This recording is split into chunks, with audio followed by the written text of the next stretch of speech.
సృష్టి క్షేత్రం అని చెప్పి స్థానిక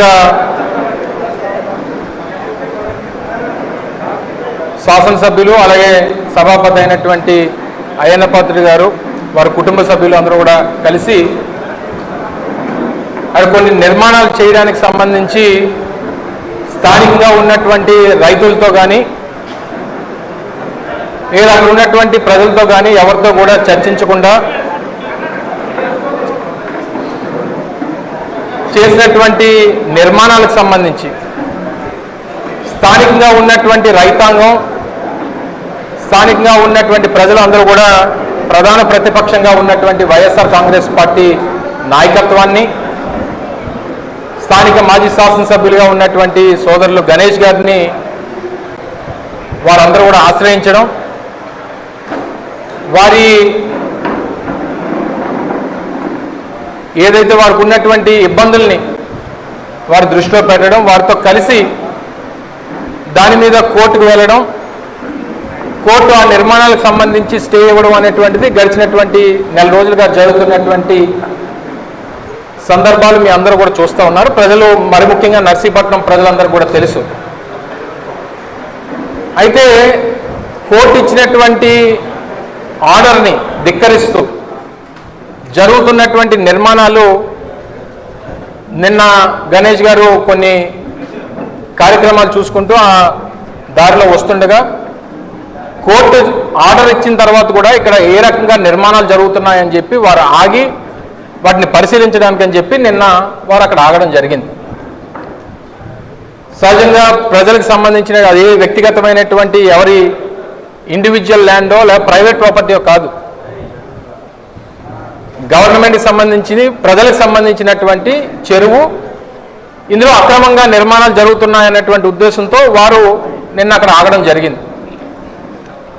ఆగినప్పుడు కొంతమంది తెలుగుదేశం పార్టీ నాయకులు స్థానిక తెలుగుదేశం పార్టీ నాయకులకు సంబంధించినటువంటి అత్యంత దగ్గరగా ఉండేటువంటి వారి అనుచరులు, కొంతమంది మర్డర్ కేసులో ఉన్నటువంటి వారు, కొంతమంది గంజాయి కేసులో ఉన్నటువంటి వారు, కొంతమంది మీద రౌడీ షీటర్లు ఉన్నటువంటి వారు, కొంతమంది గతంలో జైలుకి వెళ్ళి వచ్చినటువంటి వారు, వీరంతా కూడా ఒక్కసారిగా గుమిగూడి రాడ్లు కర్రలు కత్తులు అన్నీ పట్టుకొని వచ్చి నిన్ను అయ్యన్న పాత్రుడు చంపేయమన్నాడు అని చెప్పి అరుస్తూ వారిని భయభ్రాంతులు గురి చేస్తూ వారి మీద దాడి చేసినటువంటి ఘటన నిన్న రాష్ట్రం అంతా కూడా చూసింది.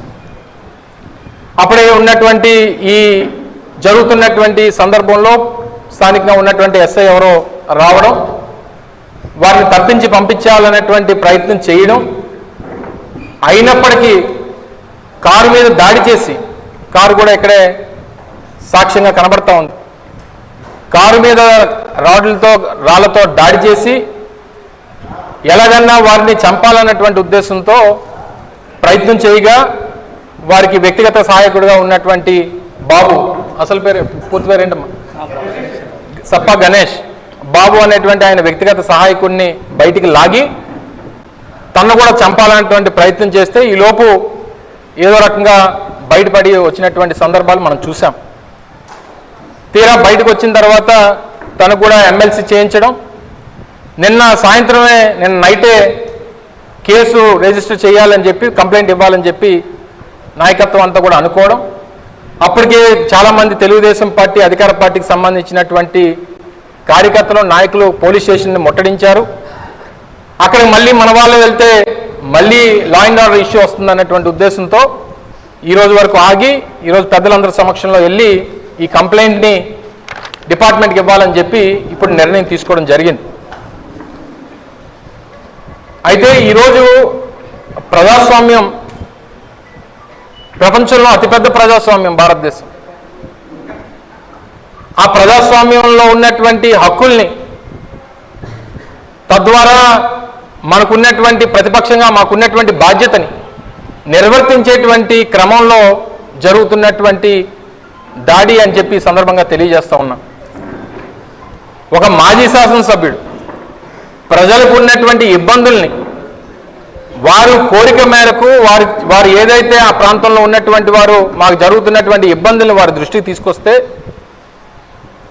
దాన్ని అడ్డుకోవాలనేటువంటి ప్రయత్నం జరిగితే మాకు అడ్డొచ్చినటువంటి వారిని ఎవరినైనా నిర్మూలిస్తాం, ఇది మా తెలుగుదేశం పార్టీకి సంబంధించినటువంటి ఒక విధానం, మమ్మల్ని ప్రశ్నించినటువంటి వారిని ఎవరినైనా భూమి మీద లేకుండా చేస్తామనేటువంటి పద్ధతి గడిచినటువంటి 24 మాసాలుగా ఈ రాష్ట్రంలో తెలుగుదేశం పార్టీ అధికారంలోకి వచ్చినటువంటి సందర్భం నుంచి ఈ రెడ్ బుక్ రాజ్యాంగం అనేటువంటిది నడుస్తూ ఉంది.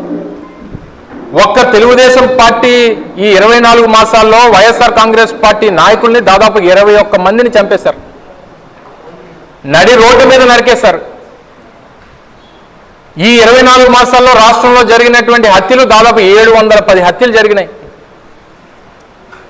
వైఎస్ఆర్ కాంగ్రెస్ పార్టీ నాయకుల మీద అక్రమంగా పెట్టినటువంటి కేసులు దాదాపు 3500 నుంచి 4000 కేసులు పెట్టారు.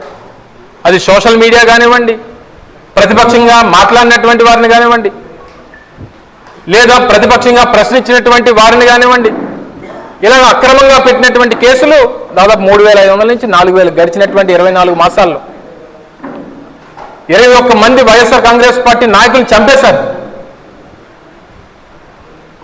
ఈరోజు బీసీ నాయకుడిగా ఉన్నటువంటి గణేష్ గారు నిత్యం ప్రజల పక్షాన పోరాటం చేస్తున్నటువంటి వ్యక్తి, బలమైనటువంటి ప్రతిపక్షం ఈ నియోజకవర్గంలో ఉన్నప్పటికీ ఓ ప్రధానమైనటువంటి పాత్రలో ఈరోజు ప్రభుత్వంలో ఉన్నటువంటి వ్యక్తి ప్రజాప్రతినిధిగా ఉన్నప్పటికీ కార్యకర్తలకి భరోసాగా ఉండాలి, నిలబడాలి, వారికి ఏ కష్టం వచ్చినా అండగా నిలబడతాను, ప్రజలకు ఏ కష్టం వచ్చినా అండగా నిలబడతాను అనేటువంటి ఒక ధైర్యాన్ని ఇస్తూ నిలబడినటువంటి వ్యక్తి సోదరులు గణేష్ గారు. అంటే మొన్న అంబటి రాంబాబు గారి మీద ఇంటి మీద దాడి చేశారు, వారిని చంపాలని చూశారు. ఈరోజు గణేష్ గారిని చంపాలని చూశారు. అంటే మీకు ప్రతిపక్షం అన్నా, నాయకులన్నా, ప్రజాస్వామ్యం అన్నా, లా అండ్ ఆర్డర్ అన్నా అది కనీస గౌరవం ఉందా ఈ ప్రభుత్వంలో ఉన్నటువంటి పెద్దలు కానీ అడుగుతా ఉన్నా. పక్కనే హోంమంత్రి గారు ఉంటారు, సరే ప్రస్తుతానికి వారు విహారయాత్రలో ఉన్నారు కాబట్టి రాష్ట్రంలో లా అండ్ ఆర్డర్ ఏమైపోయినా పర్వాలేదు, ఎవరి మీద ఎవరు దాడి చేసినా పర్వాలేదు అనేటువంటి పరిస్థితిలో వారు ఉన్నారు. ముఖ్యమంత్రి గారికి అయితే అసలు రాష్ట్రం ఏమైపోయినా పట్టదు, మా నాయకులు ఏం చేస్తే అదే రాజ్యాంగం అనేటువంటి విధానంలో ముఖ్యమంత్రి గారు ఉన్నారు. ఉప ముఖ్యమంత్రి గారికి వారికి ఒంట్లో బాగాలేదు, వారు రెస్ట్లో ఉన్నారు. మరి రాష్ట్రాన్ని నడిపించేది ఎవరు? తెలుగుదేశం పార్టీ నాయకులు ఏం చేస్తే అదే ఈ రాష్ట్రంలో రాజ్యాంగమా? మిమ్మల్ని ఎవరో ప్రశ్నించడానికి వీల్లేదా? ప్రతిపక్షం ఉండడానికి వీల్లేదా? మాట్లాడినటువంటి వారిని మాట్లాడినట్టుగా చంపేస్తారా? ఇది ఈ రోజు నుంచి మొదలైనటువంటిది కాదు తెలుగుదేశం పార్టీ. గతంలో వంగవీటి మోహన్ రంగని చంపారు, దశరథ రామని ఒక జర్నలిస్ట్ని చంపారు, తర్వాత అనేక మందిని చిన్న చిన్న కార్యకర్తలు చంపారు, నాయకులు చంపారు. ఎవరు అడ్డొచ్చినా ఇది మా పార్టీ తాలూకు విధానం, మమ్మల్ని ప్రశ్నించడానికి ఎవరు వీల్లేదు, మాట్లాడినట్టు గొంతు లేచినటువంటి గొంతుని కోస్తామన్నటువంటి విధానంతో ఈరోజు తెలుగుదేశం పార్టీ ముందుకెళ్తా ఉంది. కూటమి నాయకత్వం అంతా కూడా ఆ రకంగానే వ్యవహరిస్తూ ఉంది. ఈరోజు పెద్దలందరూ కూడా, పెద్దల ముత్యాల నాయుడు గారు, ధర్మశ్రీ గారు, భరత్ గారు, జిల్లా పార్టీ అధ్యక్షులు ప్రసాద్ గారు, సోదరులు గణేష్ గారు, అందరం కూడా వేదిక మీద ఉన్నటువంటి నాయకత్వం అంతా కూడా ఈరోజు మనందరం కూడా కలిసి వెళ్ళి కంప్లైంట్ ఇవ్వబోతా ఉన్నాం. ఇచ్చిన తర్వాత వారికి సమయం ఇస్తాం. క్లియర్గా ఇందులో ఎవరైతే నిన్న దాడి చేసినటువంటి వారు ఉన్నారో వారందరి పేర్లు ఇందులో మెన్షన్ చేశాం. ఇందులో రౌడీ షీటర్లు, మర్డర్ కేసుల్లో ఉన్నటువంటి వారు, గంజాయి కేసుల్లో ఉన్నటువంటి వారు, రాజకీయ హత్యా ప్రయత్నాలు చేసినటువంటి వారు అందరూ కూడా ఇందులో ఇన్వాల్వ్ అయి ఉన్నారు. వీరందరికీ సూత్రధారి స్థానిక స్పీకర్ గారు. వీళ్ళందరూ కూడా పాత్రదారులు. ఎట్టి పరిస్థితుల్లో ఇచ్చినటువంటి కంప్లైంట్ మీద యాక్షన్ తీసుకోకపోతే వారికి 24 గంటలో 48 గంటలో పార్టీ నాయకత్వం అంతా కూడా చర్చించుకొని వారికి కూడా సమయం ఇవ్వాలి కాబట్టి సమయం ఇస్తాం. ఇవ్వనటువంటి పక్షంలో పార్టీ ఒక పెద్ద కార్యాచరణ రూపొందిస్తాం. ప్రభుత్వం మీద ఒత్తిడి తీసుకొస్తాం, పోలీసు మీద ఒత్తిడి తీసుకొస్తాం. ఎవరికన్నా ఇబ్బంది కలిగితే ఈ పార్టీ అంటే ఈ నియోజకవర్గానికో ఈ నియోజకవర్గంలో ఉన్నటువంటి నాయకులకు మాత్రమే కాదు, మన పార్టీలో ఎవరికి కష్టం వచ్చినా జిల్లాలో ఉన్నటువంటి పార్టీ నాయకత్వం అంతా కూడా ఒక కుటుంబంలో కలిసి వస్తుంది, మీకు అండగా నిలబడుతుంది అన్నటువంటి ఒక భరోసాని పార్టీకి ఇస్తుంది అన్నటువంటి విషయాన్ని కూడా తెలియజేస్తా ఉన్నాం. గణేష్ గారు రేపు ఈరోజు గణేష్ గారికి జరగవచ్చు, రేపు నాగ జరగవచ్చు, ఎల్లుండు ముత్యాలనాయుడు గారికి జరగవచ్చు. మనం ఇలా ఊరుకుంటే రేపు ఇంటికి వచ్చి మన మీద దాడి చేసేటువంటి పరిస్థితులు వస్తాయి. ఎట్టి పరిస్థితుల్లో అవకాశం వారికి ఇవ్వడానికి వీలు లేదు. రెండోది, ఉత్తరాంధ్రలో ఇటువంటి సంస్కృతి లేదు. గతంలో ఎప్పుడన్నా ఈ ఉత్తరాంధ్ర ప్రాంతంలో ఇటువంటి సంస్కృతి లేదు. మన దగ్గర ఎప్పుడు కూడా రాజకీయంగా ఆరోపణలు ప్రత్యారోపణలు చేసుకోవడం అనేటువంటి సహజం, అది రాజకీయాల్లో సహజంగా ఉండాల్సినటువంటి విధానం. కానీ ఇలా మనుషుల్ని చంపేటువంటి పరిస్థితులు తీసుకొని వచ్చారంటే అసలు ఈ నాయకత్వాన్ని ఏమనాలో, ప్రభుత్వాన్ని ఏమనాలో, లా అండ్ ఆర్డర్ కనీసం కంట్రోల్లో లేనటువంటి ప్రభుత్వం ఈరోజు రాష్ట్రంలో ఉన్నందుకు బాధపడాలో తెలియనటువంటి పరిస్థితులు ఈరోజు రాష్ట్రంలో ఉన్నాయి.